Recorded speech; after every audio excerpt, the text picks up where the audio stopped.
Baik, di sini kami akan mempresentasikan hasil kerja kelompok kami. Di sini ada peta konsep. Yang pertama ada pengertian APBN dan APBD. Yang kedua ada mekanisme penyusunan APBN dan APBD. Yang ketiga ada fungsi dan tujuan APBN dan APBD. Yang keempat ada pendapatan negara dan daerah. Yang kelima pengaruh APBN dan APBD terhadap perekonomian.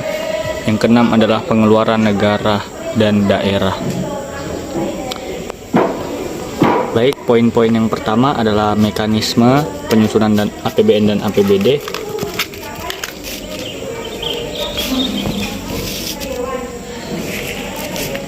Yang pertama ada mekanisme penyusunan APBN dan mekanisme penyusunan APBD.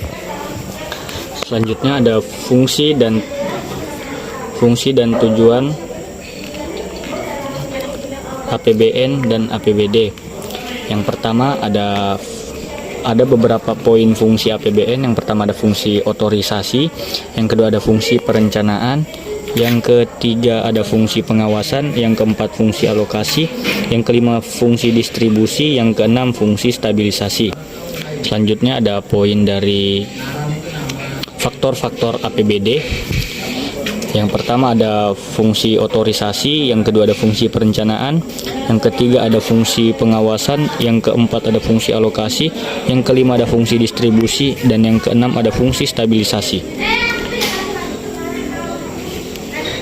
Poin-poin dari pendapatan negara dan daerah itu ada penerimaan pajak, ada penerimaan negara bukan pajak, dan ada penerimaan hibah. Selanjutnya pendapatan dari APBD. Pendapatan yang pertama adalah pendapatan hasil daerah, yang kedua dana pembangunan, dan yang ketiga pendapatan lain-lain, dan yang keempat dana darurat. Selanjutnya ada poin-poin dari pengeluaran negara dan daerah. Itu ada pengeluaran pemerintah pusat, ada transfer daerah. Selanjutnya pengeluaran daerah. Pengeluaran daerah ada belanja daerah, belanja langsung, pengeluaran pembiayaan daerah. Dan yang terakhir adalah pengaruh APBN dan APBD terhadap perekonomian. Itu ada beberapa poin. Yang pertama pengaruh APBN dalam perekonomian. Yang kedua pengaruh APBD terhadap perekonomian. Baik, itulah peta konsep yang akan kami jelaskan. Lanjut ke penjelasannya. Terima kasih. Assalamualaikum warahmatullahi wabarakatuh. Dan selamat pagi semua. Di sini kami akan mempresentasikan hasil kerja kelompok kami, yaitu APBN dan APBD. Sebelumnya perkenalkan, nama saya Arianto. Di sini saya akan menjelaskan fungsi dan tujuan APBN dan APBD dan pendapatan negara dan daerah. Di sebelah saya ada Mario. Di sini Mario akan menjelaskan mekanisme penyusunan APBN dan APBD. Di samping Mario ada Daniel. Daniel akan menjelaskan tentang pengeluaran negara dan daerah. Di samping Daniel ada Amai. Amai di sini akan menjelaskan tentang pengaruh APBN dan APBD terhadap perekonomian. Di sebelah Amai ada Putri. Di sini dia akan menjelaskan tentang pengertian APBN dan APBD. Baik, di sini saya akan menjelaskan tentang pengertian APBN dan APBD. APBN atau Anggaran dan Belanja Negara adalah suatu daftar yang memuat secara rinci tentang sumber-sumber penerimaan dan alokasi pengeluaran dalam kurun waktu tertentu. Dalam rangka mencapai pembangunan itu dalam waktu kurun 1 tahun. APBD adalah suatu daftar yang memuat secara sistematis tentang sumber-sumber penerimaan dan alokasi pengeluaran dalam jangka waktu tertentu atau biasanya 1 tahun. Adapun perbedaan antara APBD dan APBN.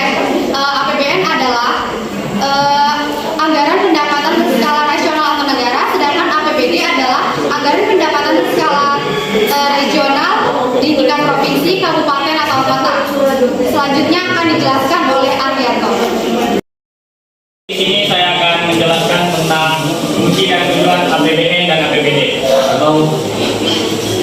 Pertama, tujuan APBN. Tujuan APBN sendiri itu adalah menciptakan dan meningkatkan kesejahteraan dan kemakmuran rakyat secara keseluruhan. Ada beberapa faktor APBN. Yang pertama, faktor organisasi, mengandung arti bahwa anggaran negara adalah pokok pelaksanaan pendapatan belanja dalam tiap tahunnya. Setiap pendapatan dan belanja negara akan mengacu pada APBN yang dibuat. Yang kedua, ada fungsi perencanaan. Fungsi perencanaan berfungsi untuk mengolokasikan sumber daya sesuai dengan apa yang sudah direncanakan setiap tahunnya. Yang ketiga, ada fungsi pengawasan. Fungsi pengawasan dengan adanya APBN yang telah merinci dengan jelas angkanya yang harus dikeluarkan pada pos tertentu, maka pemerintahan dapat melakukan pengawasan. Yang keempat, ada fungsi alokasi. Fungsi alokasi berfungsi untuk mengalokasikan faktor-faktor produksi yang tersedia di dalam masyarakat, sehingga kebutuhan masyarakat akan publik, akan kebutuhan umum akan terpenuhi. Yang kelima, ada fungsi distribusi. Fungsi distribusi berfungsi untuk pembagian pendapatan nasional yang adil atau pembagian dana KP berbagai sektor. Yang terakhir, ada fungsi stabilisasi. Fungsi stabilisasi berfungsi sebagai alat untuk melakukan pembelian dan juga pengupayaan dari adanya sebuah keseimbangan fundamental perekonomian yang ada. Selanjutnya adalah fungsi dan tujuan dari APBD.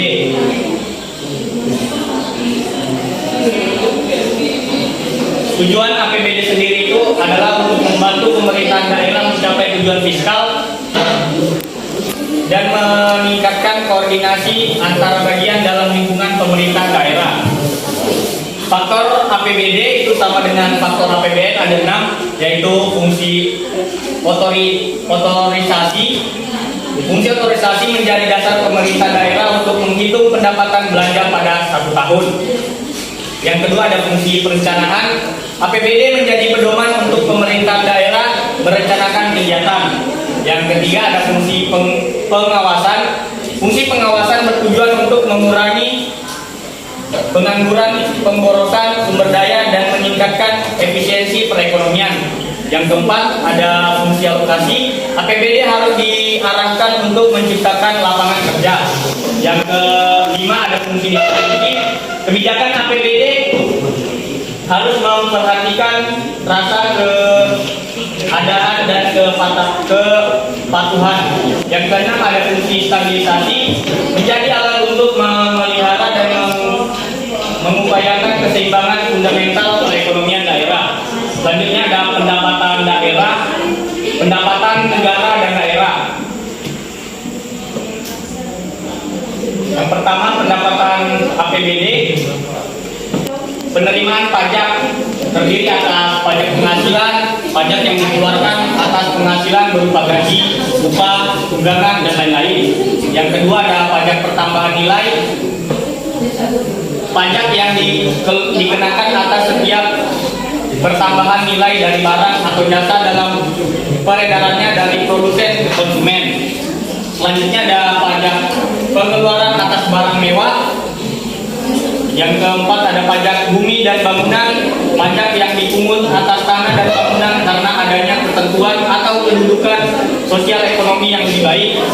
Yang kelima, ada perolehan hak atas tanah dan bangunan. Yang keenam, ada cukai pajak tidak langsung yang dikenakan hanya terhadap pemakaian barang-barang tertentu dalam daerah. Yang ketujuh, ada pajak lainnya. Komponen terbesarnya terdapat dari bea mutai.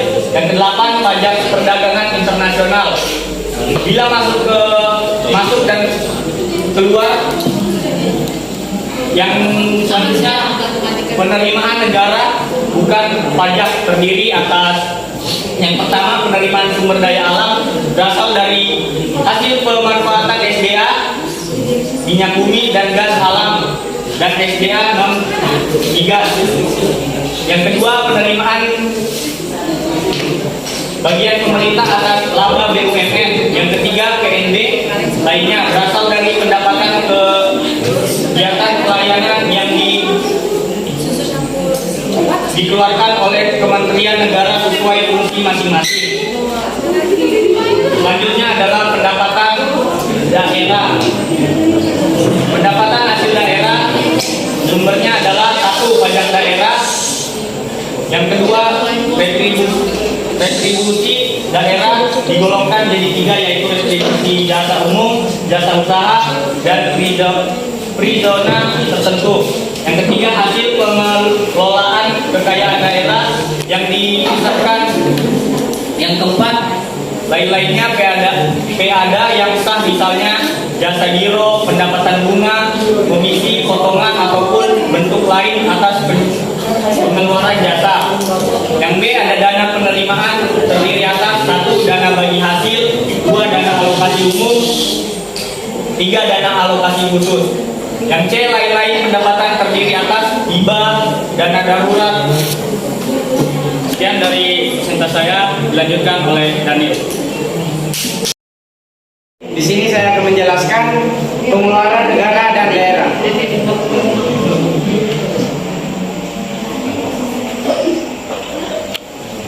Pengeluaran negara dibagi menjadi dua.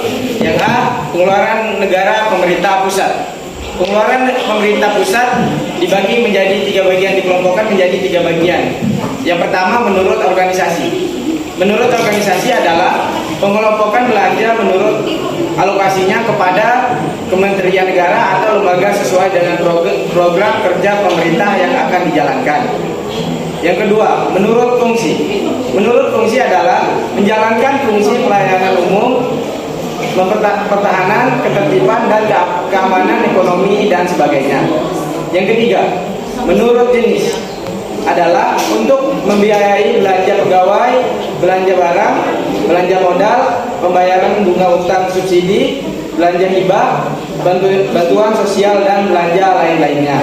Yang B, transfer daerah. Transfer daerah adalah pengeluaran negara dalam rangka pelaksanaan desentralisasi fiskal berupa dana perimbangan serta dana otonomi khusus dan penyesuaian. Transfer daerah dibagi menjadi dua bagian, yaitu dibagi menjadi 5 bagian, yaitu dana perimbangan. Dana perimbangan adalah dana yang bersumber dari pendapatan APBN yang dialokasikan kepada daerah untuk mendanai kebutuhan daerah dalam rangka pelaksanaan desentralisasi yang terdiri atas dana bagi hasil, alokasi umum, dan alokasi khusus. Yang kedua, dana otonomi khusus dan penyesuaian. Dana otonomi khusus, dana yang dialokasikan untuk membiayai pelaksanaan otonomi khusus suatu daerah. Dana penyesuaian. Dana penyesuaian adalah dana yang dialokasikan untuk membantu daerah dalam rangka melaksanakan kebijakan pemerintahan pusat. Yang ketiga, dana keistimewaan di Yogyakarta. Dana yang dialokasikan dalam rangka penyelenggaraan kewenangan keistimewaan di Yogyakarta. Yang keempat, dana transfer lainnya.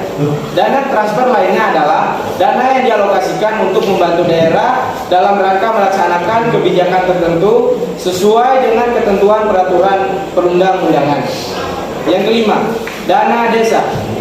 Dana desa adalah dana yang bersumber dari APBN yang dialokasikan kepada setiap desa dan digunakan untuk mendanai urusan yang menjadi kewenangan desa yang meliputi penyelenggaraan pemerintahan, pembangunan, pemberdayaan masyarakat, dan kemasyarakatan.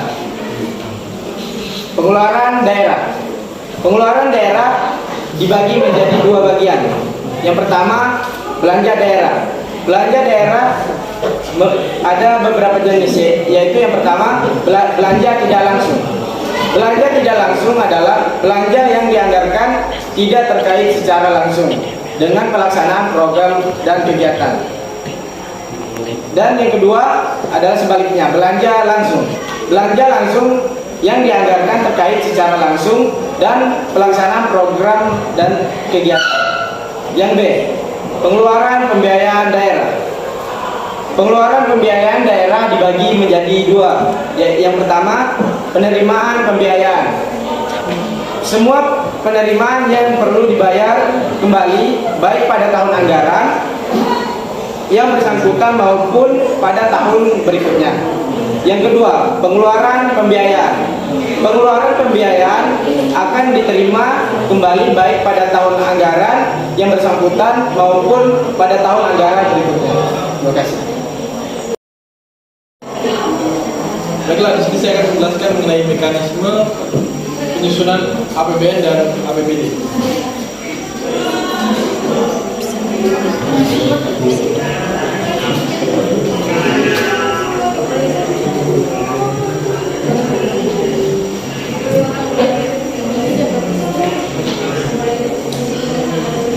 Yang pertama, pemerintah akan mempersiapkan dan menyusun APBN. Kemudian Presiden akan menyampaikan RAPBN kepada DPR.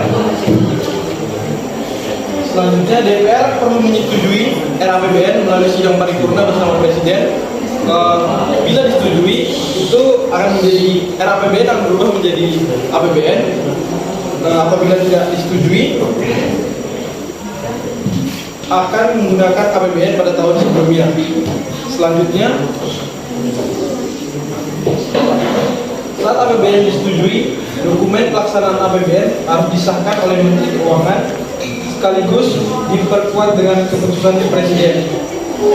Kemudian pelaksanaan APBN akan diawasi oleh Badan Pemeriksaan Keuangan, dan tahap terakhir adalah penanggung-jawaban pelaksanaan APBN biasanya dilakukan saat waktu pelaksanaan APBN pada tahun sebelumnya sudah selesai.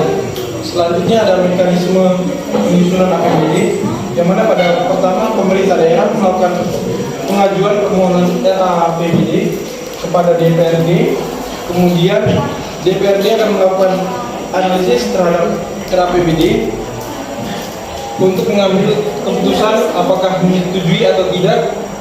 Jika RAPBD disetujui oleh DPRD, maka akan diaplikasikan menjadi APBD melalui peraturan daerah. Namun bila tidak disetujui DPRD, pemerintah daerah dapat memakai APBD setinggi-tingginya jumlah angka APBD di tahun sebelumnya. Dan yang terakhir, pelaksanaan APBD yang sudah disetujui dengan peraturan daerah kemudian ditulis di dalam keputusan gubernur atau bupati. Sekian. Terima kasih. Baik, di sini saya akan menjelaskan pengaruh APBN dan APBD terhadap perekonomian.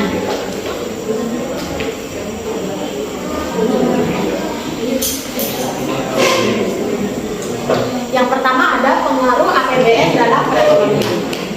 Satu, APBN memberi pedoman bagi kegiatan pembangunan ekonomi.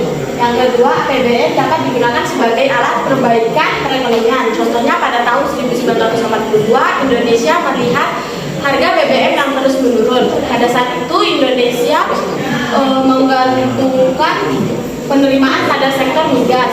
Untuk memperbaiki keadaan tersebut, pada penyusunan APBN selanjutnya, pemerintah berusaha keras meningkatkan penerimaan dari sektor non-migas. Misal meningkatkan penerimaan sektor pajak dengan cara memperbaiki sistem pemungutan pajak di Indonesia. Ini terbukti pajak menjadi sektor andalan bagi penerimaan negara. Yang selanjutnya ada APBN dapat mempengaruhi perubahan harga secara keseluruhan. Misalnya saat harga BBM naik, maka kenaikan harga BBM akan diikuti dengan harga barang dan jasa lainnya. Yang terakhir ada APBN dapat mempengaruhi tingkat produktivitas perusahaan. Untuk meningkatkan penerimaan negara, pemerintah menaikkan tarif pajak ekspor. Hal itu mempengaruhi sikap para eksportir.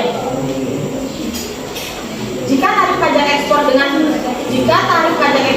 dianggap terlalu tinggi, maka bisa menurunkan produktivitas para eksportir. Akibatnya jumlah ekspor jadi menurun. Yang selanjutnya ada pengaruh APBD di perekonomian. Yang pertama ada APBD mampu memberikan pedoman bagi kegiatan pembangunan ekonomi di daerah. perbaikan ekonomi. Yang ketiga, APBD dapat memengaruhi perubahan harga di daerah. Misalnya dalam rangka meningkatkan PAD, pemerintah daerah menaikkan tarif beberapa pungutan seperti tarif pendaftaran rumah sakit, pajak hiburan, atau pajak hotel. Semua kenaikan tersebut tentu akan berpengaruh terhadap harga barang dan jasa. Yang selanjutnya ada APBD mampu memengaruhi tingkat produktivitas perusahaan. Yang terakhir ada APBD dapat memengaruhi tingkat pemerataan distribusi pendapatan.